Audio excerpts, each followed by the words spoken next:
Imagine waking up every day, unburdened by worries, facing challenges with composure, and just absolute clarity. Yeah. A mind free from that constant churning anxiety that seems to define modern life. The feeling that you're always one unexpected email or piece of bad news away from total psychological collapse. That image of tranquility. Yeah. Well, it's the ultimate aspiration for most of us, isn't it? Especially now, in this era defined by just information overload and ceaseless demands. We're constantly cycling between these moments of high elation and then deep depression. It's that pervasive sense of psychological instability. Seneca famously described this state as being like suffering from seasickness. You just can't find rest. You're constantly moving, and so you're constantly disturbed. And it sounds genuinely impossible to escape that cycle, right? So what if a 2,000-year-old philosophy forged in times far more precarious than periods of war, exile, sudden brutal loss? What if it held a simple, actionable toolkit designed precisely for cultivating that unshakable tranquility? Well, that's precisely why Stoicism has had such a massive, sustained resurgence lately. It doesn't offer abstract theology. It offers practical, repeatable mental exercises. Right. These ancient methods are just so deeply grounded in human psychology and experience that they're perfectly applicable today. They've been used by millions of people across millennia because they genuinely work in real life. So our mission today is to give you that toolkit. This is the deep dive into the 10 insanely practical Stoic exercises. Think of them as daily mental reps that you can start using today to stabilize your inner world, handle professional stress, navigate difficult criticism, manage personal setbacks, and conquer everyday chaos. Exactly. We're going to look at everything from structured daily rituals like the crucial morning reflection to powerful cognitive shifts like the view from above, and specific techniques for reframing unavoidable problems, and also practical ways to measure and truly value your most precious and limited resource, your time. And crucially, we need to stress this. This is not abstract theory or, inaccessible philosophy. These are daily tools used by people ranging from Roman emperors like Marcus Aurelius to former slaves like Epictetus. They require nothing more than a functioning brain and, the willingness to look hard at how you interpret and live your life. Right. They cultivated resilience during extreme upheaval, and their wisdom can profoundly transform your life now, just like it did theirs. Okay, so let's step into the mind of a Stoic and uncover these 10 exercises that provide the pathway to living with clarity, internal strength, and genuine, unshakable peace. Okay, let's unpack this with the foundational concepts first. Because to understand how these exercises deliver internal stability, we really have to grasp the core goal they're aiming for. And that goal is euthymia. But this is often misunderstood, isn't it? It really is. The ultimate philosophical aim is eudaimonia, often translated as flourishing or maybe a life well lived. But eudaimonia is achieved through euthymia. Seneca defined euthymia not as some peak state of happiness, not euphoria, but as a calm and steady state of mind, a sense of maintaining a smooth and steady course, free from those debilitating seasick extremes of elation or depression. And this leads directly to probably the most pervasive modern misconception about Stoicism, that it advocates for emotional numbness or apathy. Yeah, that couldn't be further from the truth. The Stoics sought apatheia. Yeah. But in its original Greek context, apatheia means freedom from peithei, which are irrational disturbances or passions. It is emphatically not freedom from all feeling. Okay, so how do they define these destructive emotions, the peithei? What are they? The peithei, things like intense fear, irrational anger, overwhelming grief, or unchecked craving, were viewed essentially as errors in judgment. They result from incorrectly valuing things that are outside our direct control. For example, anger isn't just an external event happening to you. It's a judgment that a wrong has been done and that this wrong demands immediate emotional retaliation. That's the error. So the goal isn't to be a robot devoid of feeling then. It's more about replacing those destructive, irrational passions with healthy, rational feelings. The eupathei. Exactly. Rational joy, rational willing, or wishing for genuinely good things, and rational caution are encouraged and seen as appropriate. To understand the practical application of this, you need to consider the sequence. When an external event happens, you first experience a non-moral, involuntary reaction. They call this propathei. Okay, give us a modern example of propathei. What does that look like? Okay, imagine you're walking down the street and a car suddenly backfires really loudly. Right. Your body jumps, your heart races involuntarily. That sudden jolt, the cerebral reflex, that's the propathia. It's a biological fact, you can't stop it. But the difference between that initial startle and a full-blown destructive passion, that pathy, lies entirely in the subsequent judgment you apply. If you instantly judge that backfire as a threat to your life, or maybe an intentional act of aggression, that judgment turns the involuntary startle into paralyzing fear or irrational anger. The exercise begins right there, by mastering that judgment. Which brings us perfectly to the absolute cornerstone of all Stoic practice, the fundamental exercise taught by Epictetus, the dichotomy of control. Yes, if you internalize nothing else today, focus on this. The exercise requires you to consciously list the things you control and focus solely on them. Epictetus taught that if you try to control things over which you have no power, you will inevitably be hindered, disturbed, and, well, miserable. So what's actually within our circle of control, according to the Stoic view? Because it seems drastically smaller than what modern life expects us to control. Fundamentally, it's your inner world. Yeah. Your thoughts, your reactions, your opinions, your judgments, and your immediate actions. That's it. Everything else, external events, the economy, the weather, other people's behavior, the outcome of your efforts, your career reputation, traffic jams, all of that is uncontrollable. Okay, but wait, I have to push back on that a little. In the modern world, especially in a competitive career environment, controlling your reputation, or at least influencing the outcome of your efforts, that seems necessary for survival and success, doesn't it? How does the Stoic reconcile letting go of the outcome while still, working hard? That's a really critical question. Yeah. The Stoic distinction is effort versus outcome. You absolutely control the quality of your work, the integrity of your effort, and how you choose to respond to a setback. Okay. You do not control whether the boss notices your great work, whether a competitor releases a better product just before yours, or whether a client suddenly changes their mind for reasons unknown. Concentrating your energy and emotional resources on those uncontrollables, just worrying constantly about the outcome, is a recipe for profound frustration and disturbance. Focusing internally on your intention and your effort, that's the only key to psychological freedom. That immediately connects back to the power of judgment, which is where we see this ancient connection to modern psychology. Epictetus nailed it. Men are disturbed not by things, but by the view which they take of them. That single line is basically the core principle of cognitive behavioral therapy, CBT, and rational emotive behavior therapy, REBT. Both therapies posit that maladaptive thoughts and irrational beliefs are the primary drivers of negative emotional states, not the external neutral event itself. The Stoics were essentially practicing cognitive restructuring 2 millennia before Aaron Beck formalized it. So the practical exercise tweak here is what we might call cognitive distancing. Removing the emotional judgment from the raw impression. You see or hear something, you interpret it, and that interpretation is what carries the emotional weight. Precisely. If someone cuts you off in traffic, the raw event is just vehicle A moved in front of vehicle B. Your immediate judgment might be, that idiot intentionally disrespected me and jeopardized my safety. That judgment triggers rage. The Stoic exercise is to strip that judgment away and see it objectively. A person made a mistake in changing lanes. Or if someone insults you, you label it objectively as a person expressed their subjective, perhaps misguided opinion. The absence of that negative judgment starves the emotion of fuel, allowing the anger or offense to simply fade. Seeing things objectively is the first crucial step in mastering your judgments. #tag3. The discipline of daily reflection. Morning and evening practice. That cognitive framework is absolutely essential, but it definitely needs consistent practice. So now let's move into the highly practical daily tools, starting with the foundational disciplines. The morning and evening ritual. This is really where the philosophy becomes a daily discipline, not just some abstract idea you think about occasionally. Exactly.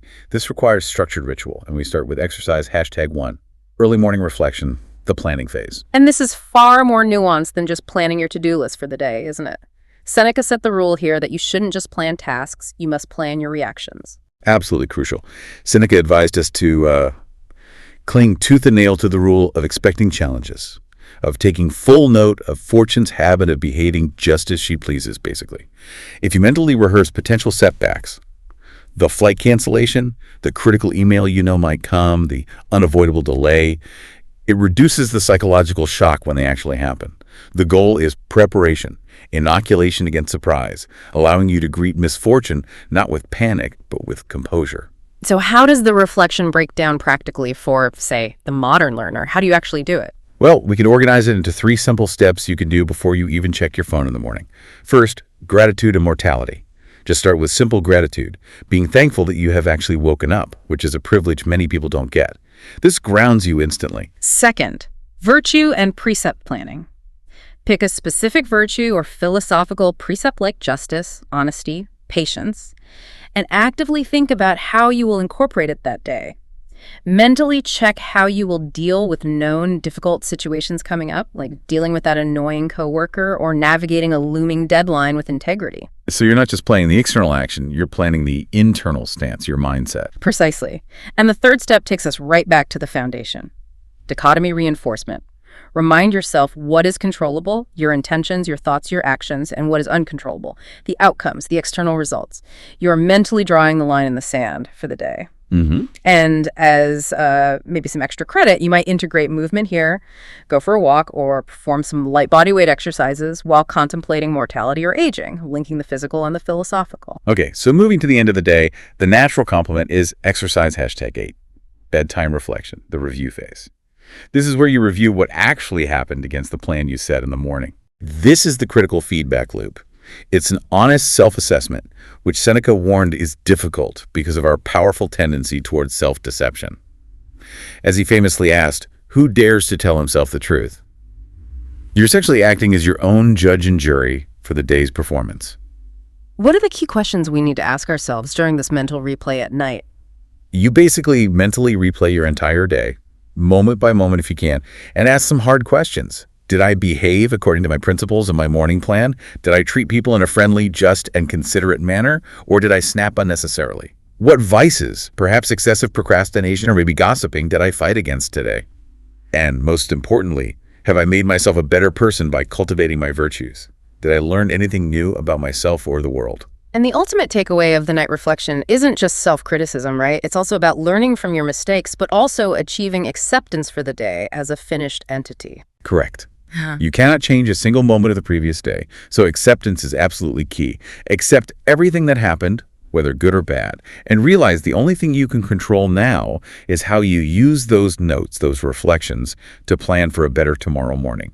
It's an intellectual reckoning rather than just an emotional wallow. Yeah, that makes sense. And this review process flows perfectly into the next integration tool. Exercise #6, philosophical journaling. This takes the fleeting mental planning and review and commits it to a structured written form. And Marcus Aurelius' Meditations is often cited as the ultimate living example of this practice. It was his personal philosophical journal, never intended for public reading. The key is that this isn't just recording events like a diary, but analyzing them from a stoical perspective to discover recurring shortcomings and track your change over months and even years. The sources suggest a pretty comprehensive 4-step approach to journaling for deep personal coverage. Let's walk through those distinct modes. Absolutely. First, you've got morning journaling. This should be brief and prescriptive, focusing on maybe 2 things. Gratitude, listing a few specific things you genuinely appreciate, from simple health to maybe a great cup of coffee and daily affirmations, framing your mindset for virtue, like I am motivated to act justly today, or I will approach challenges with patience. Okay, simple enough. Second, you have nighttime journaling, which is the detailed Epictetus Seneca style reflection on your responses to the day's key events. More analytical. That's the analytical part, yes. Right. You identify a specific event that caused you stress, a harsh email, a missed opportunity, an argument, and you write down your emotional response. Then you analyze that response. Was it stoic? Was it rational? What was the irrational judgment that fueled the distress? And crucially, what is the specific learning point for the next time this kind of thing happens? Right. Then third, there's a specialized check-in tool, the dichotomy of control journal, which sounds useful for midday stress spikes. Oh, this is critical when anxiety suddenly spikes during the day. Stop what you're doing. List your worries on paper. Example, I'm worried about the presentation outcome. I'm worried about my kids' homework. I'm worried about the stock market crash. Then immediately label each one as controllable and list the next immediate concrete step you will take, or uncontrollable, and make a conscious commitment to letting it go entirely. This forces action where action is possible and acceptance where it's necessary. That sounds incredibly practical. And finally, the completely unstructured method for just clearing the mental fog. That is free writing, or stream of consciousness journaling. This is really for when you feel genuinely overwhelmed and your thoughts feel disorganized. You just write down whatever comes to mind without filtering or editing. Just keep the pen moving until your head feels clearer. It's a way to externalize those nagging worries. Often, once those worries are down on paper, they appear less overwhelming and more manageable. Hashtag tag 23V. Exercises for perspective and mental fortitude. Okay, so moving beyond the daily written ritual, let's explore the exercises designed for serious mental fortitude and perspective shifting. Starting with one that sounds, well, incredibly pessimistic on the surface, but is actually described as a tool for optimism.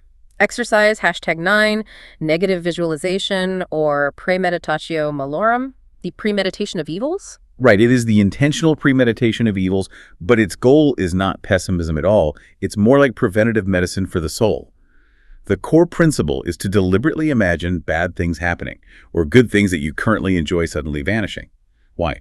To psychologically inoculate yourself against the shock if they actually occur, and maybe even more importantly, foster deep gratitude for the present moment. But this feels like an invitation for anxiety, doesn't it? Isn't intentionally imagining loss? Yeah. Self-sabotage. How is this different from just generalized, non-productive worrying? That's a great question.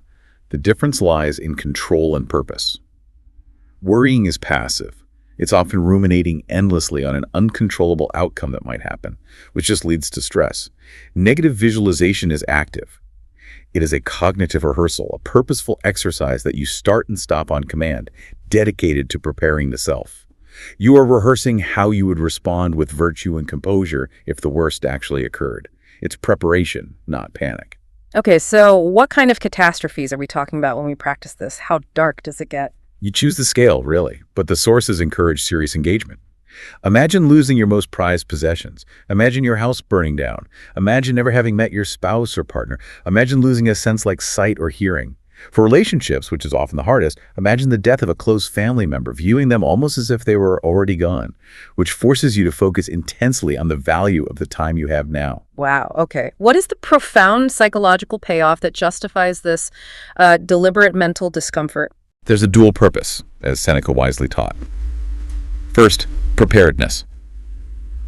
You reduce the shock if or when it happens, because you've already mentally rehearsed the event and maybe even planned your virtuous response. Seneca wrote something like, "He robs present ills of their power who has perceived their coming beforehand." Okay. Second, and this happens immediately, gratitude. By contemplating the loss, you realize how incredibly lucky you are that these things have not happened. Your current life, which you often just take for granted, suddenly transforms into pure gold because you recognize its fragility and preciousness. This also seems to reinforce that Stoic concept of holding loosely onto things. Yes, exactly. View everything, your possessions, your money, your job, even your health and your life, as transient or on loan from fortune or the universe or whatever you want to call it. The sources recount that instead of saying, "I have lost my treasured item," the practice Stoic says, "I've given it back." This philosophical perspective promotes freedom from the emotional pain that comes with attachment. It teaches you that your self-worth is not tied up in external perishable things. Okay. From visualizing loss, we shift to visualizing distance with exercise #2. A view from above, cosmic perspective. The goal here sounds like a radical cosmic perspective shift. It really is. It's designed to shatter the ego in a healthy way and remind you how minuscule you and your daily problems truly are in the grand scheme of time and space. Yeah. Marcus Aurelius frequently urged this practice. Use your imagination to relate yourself to the whole world, the universe, and the endless sweep of history. Let's walk the listener through the visualization process itself. It sounds like it needs to be quite immersive to work. Absolutely. Start by placing yourself mentally far, far away in some distant spot of the universe, maybe among the stars, and slowly start zooming in. Imagine moving past galaxies, past the stars, above the orbital path of the moon, and then high above the clouds of Earth. You observe the tiny, bustling planet below. You see everything happening simultaneously. First kisses, petty arguments, global wars starting and ending, traffic jams clogging cities, great scientific discoveries being made. The instruction is simply to observe the totality of human endeavor and chaos, but do not assign judgment. Just see the sheer scale of it all. Wow. What is the profound, stabilizing psychological effect of taking this cosmic view? Well, it cultivates cognitive distancing, both spatially and temporally. It forces you to recognize your relative importance. You're just a tiny speck on a pale blue dot, as Carl Sagan put it. And more importantly, the relative insignificance of the things causing you strong emotions right now. That argument you had with your boss yesterday, or the stress over a minor financial matter, it just loses its immediate urgent power when viewed through the lens of eternity and the entire cosmos. And a powerful extra exercise related to this is to imagine walking through history, visiting a different era, maybe 1,000 years ago, or projecting yourself 1,000 years into the future. It really hammers home the transient fact that you once didn't exist and eventually won't exist. That immediately puts any personal conflict into pretty brutal perspective, doesn't it? Okay, now let's talk about the ultimate internal exercise, perhaps. Exercise #5. Self-retreat.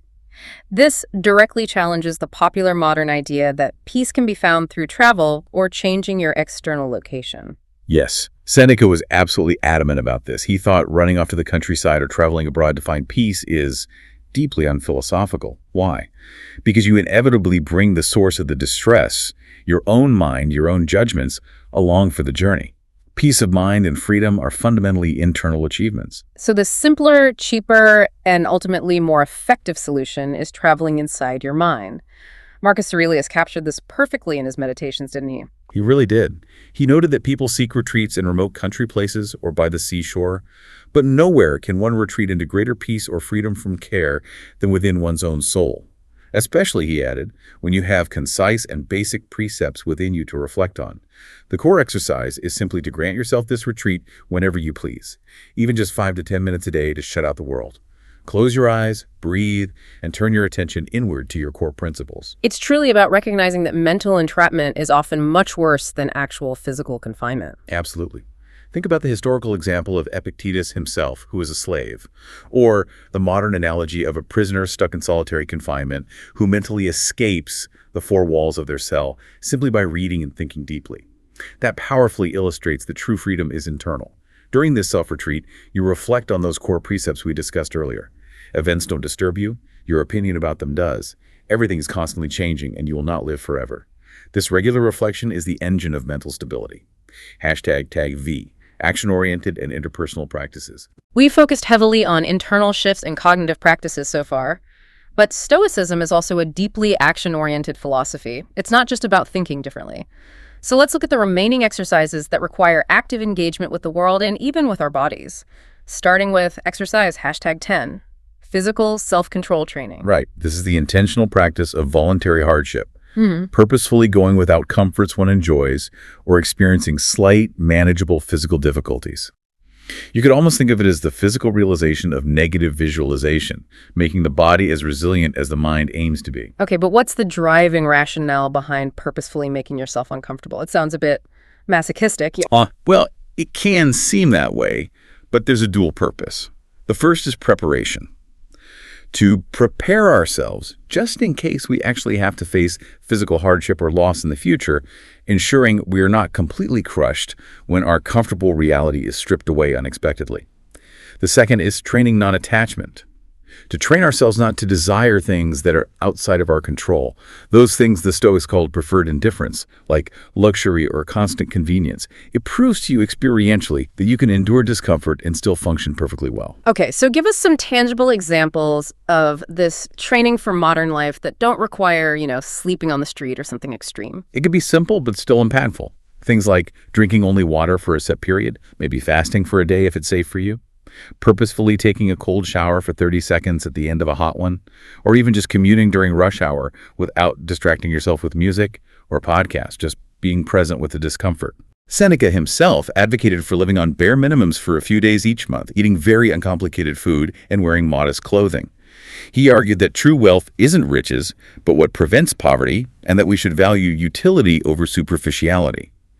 Enduring these chosen constraints builds profound resilience.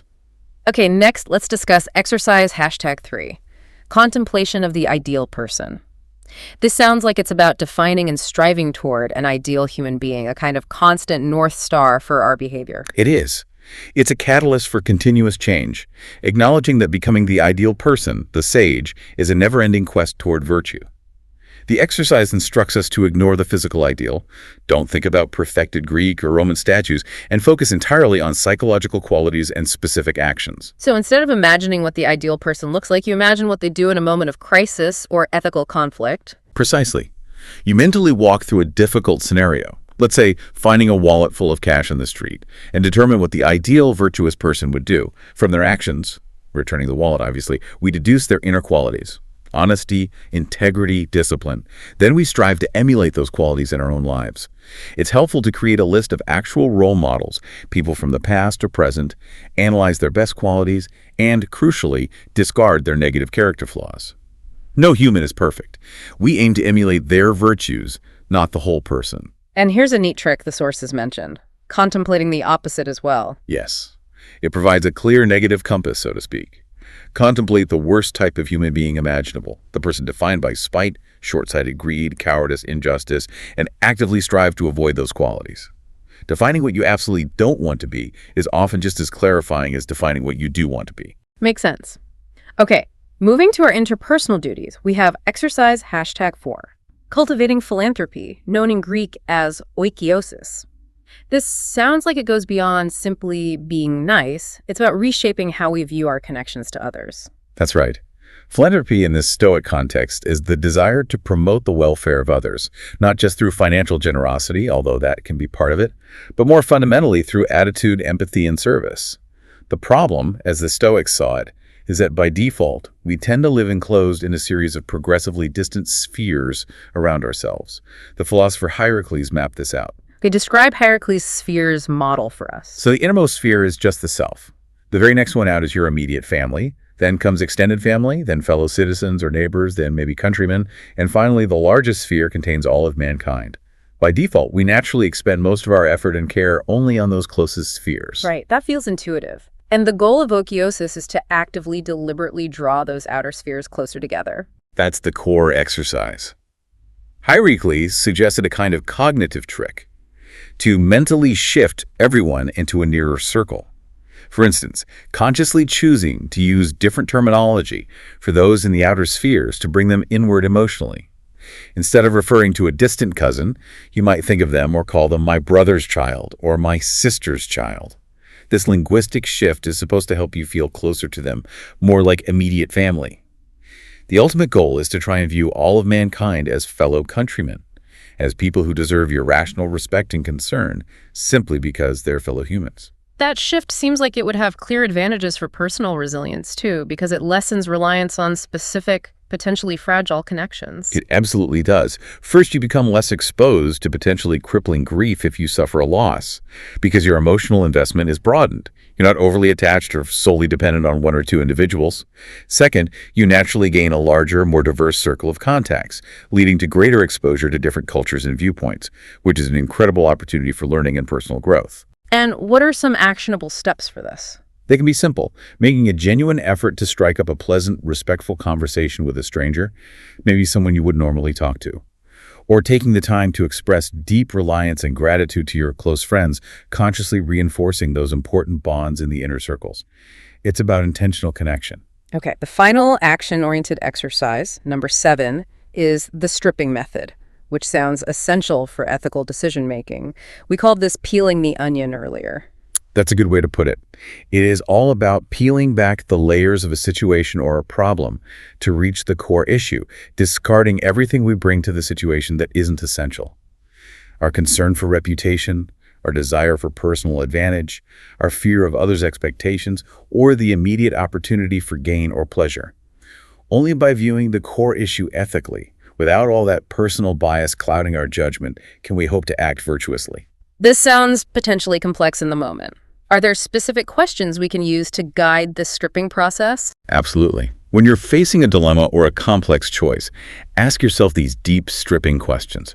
First, what is the objective, observable fact of this situation, completely stripped of my judgments and emotions? Just the bare facts.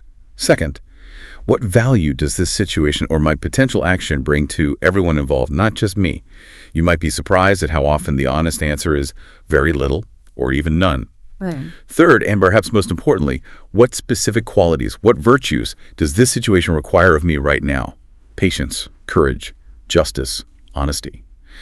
If you find you lack those qualities, the situation immediately becomes an opportunity to develop them. The source material gave a great example of applying this to the struggle of career choice, which causes massive anxiety for so many people today. Yes, it's a perfect example. When you strip down the huge question of what should I do with my life or what career should I pursue, To its absolute core, you are peeling back the layer of parental expectations, the layer of perceived social status that comes with certain jobs, the layer of necessary monetization, how much will I earn, and the layer of competitive vanity. Will this impress others? What remains when you strip all that away? Often it's the core human need. Finding something fulfilling and meaningful that allows you to act virtuously and use your skills well. Right. So the personal application might be asking yourself a tough question. What would I do if money was not an issue at all and absolutely no one else's opinion mattered? Answer that honestly and then go and figure out how to do just that, focusing on the intrinsic value of the work over external metrics like salary or prestige. That's stripping it down. Hashtag tag me Sakhalin. Conclusion and final reflection. Okay, so that covers our 10 profound and, I think, really practical exercises. The morning and bedtime reflections, philosophical journaling in its various forms, negative visualization, the cosmic view from above, the inner self retreat, physical self-control training, ideal person contemplation, cultivating philanthropy or oikiosis, and finally, the stripping method for clear judgment. That is a seriously comprehensive toolkit for cultivating genuine inner freedom. And the beauty of it, I think, is their synergy. They aren't meant to be isolated practices you do once in a while. You could easily combine 3 or 4 of these into a single activity. For example, you could incorporate the early morning reflection, some physical self-control training, and maybe even a bit of negative visualization into one cohesive start to the day. Right, like deciding to go out for a focused walk early in the morning without your jacket or coffee, even if it's a bit cold. Yeah. And while you are purposefully feeling that slight discomfort, you consciously remind yourself that you're lucky it hasn't started pouring down with rain yet. That's the negative visualization bit, and that you are preparing yourself mentally to face a challenging day ahead with patience and resolve. It's like 3 birds, 1 stone, reinforcing multiple virtues simultaneously. Exactly. The common factor across all these techniques, really, is the requirement that you take a long, hard, and importantly, honest look at how you live your life, how you judge events, and what truly lies within your control versus what doesn't. And that self-examination is never a bad thing, regardless of your philosophical viewpoint, because it pulls you out of just living on autopilot. And ultimately, all of this is aimed at mitigating that internal turbulence we started with at the beginning, that discontented mind Seneca described, suffering from seasickness, just unable to find rest, constantly oscillating between high elation and deep depression, always looking for some external solution to solve a problem that is fundamentally internal. Yes. The Stoics understood, perhaps better than most, that the external ocean of the world is inescapable and always turbulent. You simply cannot stop the waves from crashing. But they found that the best, most rational way to manage that inescapable turmoil is not to fight the ocean itself, but to change the position of your own rudder, your inner disposition, your judgments, your choices. That rudder is the toolkit we've explored today. So the question we really want to leave you with today as you internalize these tools is this.